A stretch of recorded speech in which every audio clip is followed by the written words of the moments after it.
বিয়ের তারিখ ঠিক করার আগে দেনা পাওনার হিসাবটা ঠিক করে নিলে ভালো হতো না? আচ্ছা ঠিক আছে, বলো তোমাকে কি কি দিতে হবে, কি কি নিবা তুমি? আমাকে কিছুই দিতে হবে না, বরং আমি আপনাদেরকে দিব। বলেন আপনাদের কি চান? তুমি আমাদেরকে দিবা মানে কি দিবা? এই বিয়েতে শিরিনের শাড়ি গয়না কসমেটিক্স সহ যা লাগে সব আমি কিনে দেব। বিয়ের অনুষ্ঠান করতে যত টাকা খরচ হবে সব টাকা দিব আমি। আর আপনাদের মেহমানদারি করতে, অনুষ্ঠান করে লোকজন খাওয়াতে যত টাকা খরচ হয় সব টাকা দিব আমি। মোট কথা আপনাদের মেয়ের বিয়েতে আপনারা একটা টাকাও খরচ করতে পারবেন না, সব টাকা দিব আমি। এটা তুমি কি বলছো মৌসি? আমার মেয়ের বিয়েতে টাকা খরচ করার দায়িত্ব তো আমার, তুমি কেন টাকা খরচ করতে যাবা? না, মেয়ের বিয়েতে টাকা খরচ করা একজন বাবার দায়িত্ব না।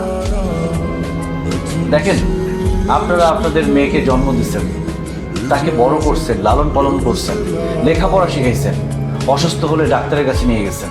এই জন্য আপনাদের অনেক টাকা খরচ হয়েছে, অনেক কষ্ট করতে হয়েছে। এখন তাকে আমার কাছে বিয়ে দিবেন, আর আমার বাড়িতে গিয়ে সে কী করবে?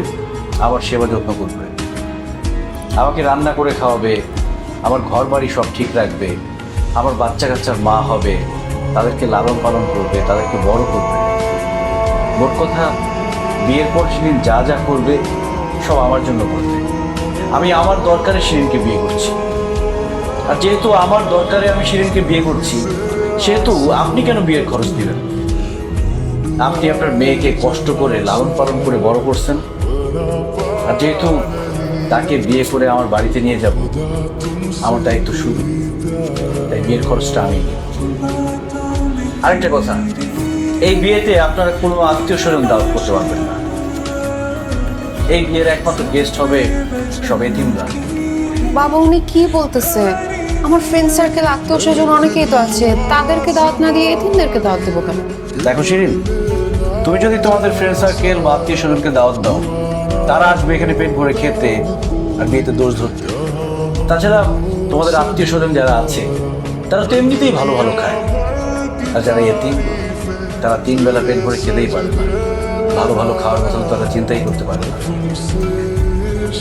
আর সেই জন্য এতিমদের যদি আমরা দাওয়াত করি, তারা আমাদের বিয়েতে এসে পেট ভরে খাবে আর আমাদের জন্য মন ভরে দোয়া করবে। এই জন্য শুধু আমাদের বিয়ে না, আমি মনে করি সব বিয়ের প্রধান গেস্ট হওয়া উচিত এতিমরা।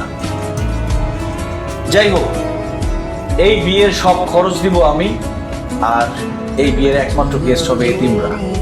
যদি এই দুটা শর্ত আপনারা মেনে নিতে পারেন, তাহলে আমি এই বিয়েতে রাজি।